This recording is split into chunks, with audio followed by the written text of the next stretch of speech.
Clark. Myself and Alex, I'm Brendan, we all live in Melbourne, but we've got a little place down the road at GMAC that we like to come up to most weekends. It's beautiful to be up here, so yeah. Not mine. Oh, it's mine, yeah, as. But I've been performing poetry for a little while, since sort of the start of the year. Alex and I found a little poetry event in Footscray that we go to every couple of weeks, and I kind of got the bug of writing some poetry. They originally asked me to do a feature there, and the sort of structure of the day, the evening, is that there's you can either do your own poetry or a retrospective of another performer. So for my first one, I chose to do a retrospective of a guy called Adam Gibson. He's got a band called the Aerial Maps. It's spoken word to music. It was kind of something that Alex found on the ABC one day. One of his absolute genius at finding little things that we like. So yeah, she found this guy, and we've been following him ever since. So yeah, let's give it a go. Which one first? First one, Be Home Before the Streetlights Come. 1, 2, 3, 4. The magic's either there or it's not. You can't force it. The magic's either there or it's not. And God knows you can't force it. The magic's either there or it's not. I'm thinking about a magic time and a magic place. When the dew's forming on the grass, it's forming on the windscreens of the cars. And you can hear it now. You can hear your mum saying, just be home before the streetlights go on. Be home before the streetlights go on. It's a magic time and a magic place. Because the magic's either there or it's not. You can't force it. The magic's either there or it's not. God knows you can't force it. Just be home before the streetlights go on. So dash home through those long summer twilights. Dash home with grass stains on our knees and the oily smell of the ocean not far away, filling your noses.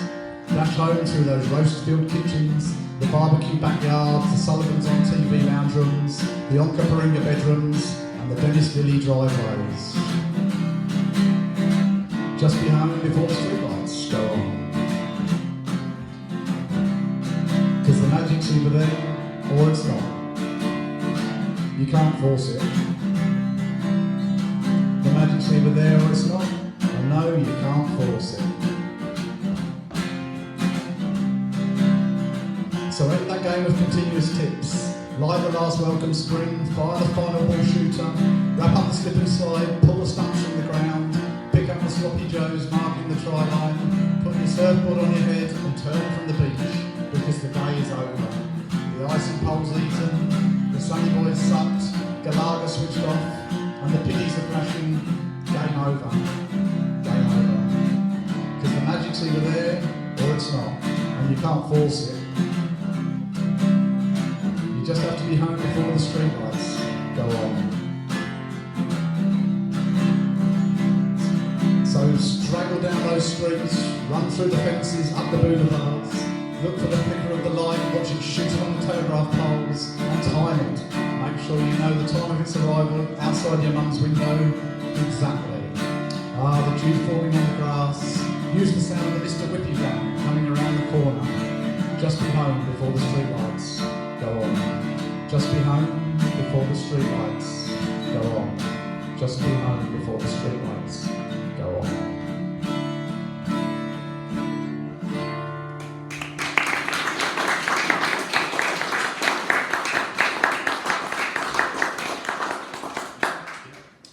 Looking into old photographs, I imagine the feeling of those particular snapshot days, and the temperatures, and the sounds, and the smell of the honeysuckle. We'd rip the top off, and we'd lick. I searched for myself in those crowds of silent noises, the faces of people who were then friends, expressing their essential sound, and essence through frozen smiles, and the angle of their eyes. The angle of their eyes. Some people are just naturally at the centre of every photograph they're in. All faces and bodies and light are always beaming their way. Then there's others, off to the left or to the right, or just seemingly tacked onto that group embrace like an afterthought. Like an afterthought. And you remember them, and you remember them for that fact. They tried hard, and while it was never quite enough, it was also just a bit too much. Well, that was before the accident, or just after he started going out with her. Or on the ski trip that time at the Jindabyne Hotel, near the fireplace, he got ugly with a girl from the North Shore named Bridget. You must watch those girls from the North Shore, named Bridget, bring you undone every time. Or that time at the Weddings, Parties, Anything concert, Serena's at the Coogee Bay Hotel.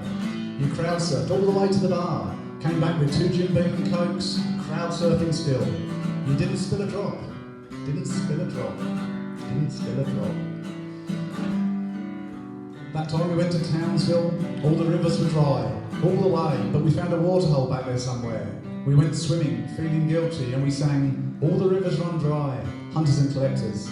When we returned to the scene of the crime, committed no crime, we were only 19 years old, nothing much mattered. The Victor Harbour and Margaret River, the photos we took, Nirvana, the first big day out, 1992, the Horden Pavilion. You held a camera above the crowd, you held a camera above the crowd. Glengarry Point, someone packed over my 6.2 Dahlberg in their 4-wheel drive, squashed the thing flat. That was the end of it. That was the end of it.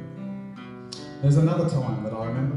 I'm about 8. His eyes are shining, aware and howling like the dog Anthony I'm patting. My East jersey, red, white and blue against the wild grass. These pictures tell us how far we've come and how far we have gone. You had long hair, your face was screwed in laughter. Your eyes were unsuspecting. They were huge and desirous. They wanted the lot. They desired the whole thing. Everything was unfurling from there on. They wanted it all. The thing I've realised is that, unlike in photographs and in thoughts, everybody's eyes are always much smaller in real life. Everybody's eyes are always much smaller in real life. Everybody's eyes are always much smaller in real life.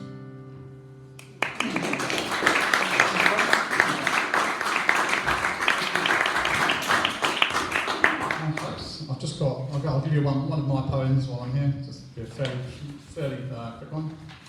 So this is called Colin's Misadventures in Poetry. I'm not averse to verse. I'm neither anti or pro prose. Some music will make me sick. Want a sonnet? I'm on it. Beat poetry, all about timing. Couplets, rhyming. I love a haiku. I really don't know why though, but there you have it. Recited, there once was a man from Nantucket at the school fete, a fate worse than death. Thought I'd be fated. Great enunciation, pronunciation, gesticulation, but no, slated, unappreciated, parents remonstrated. 12 points on my poetic licence, a barred, sentenced to time with hard labour on my great unfinished novel, also unstarted.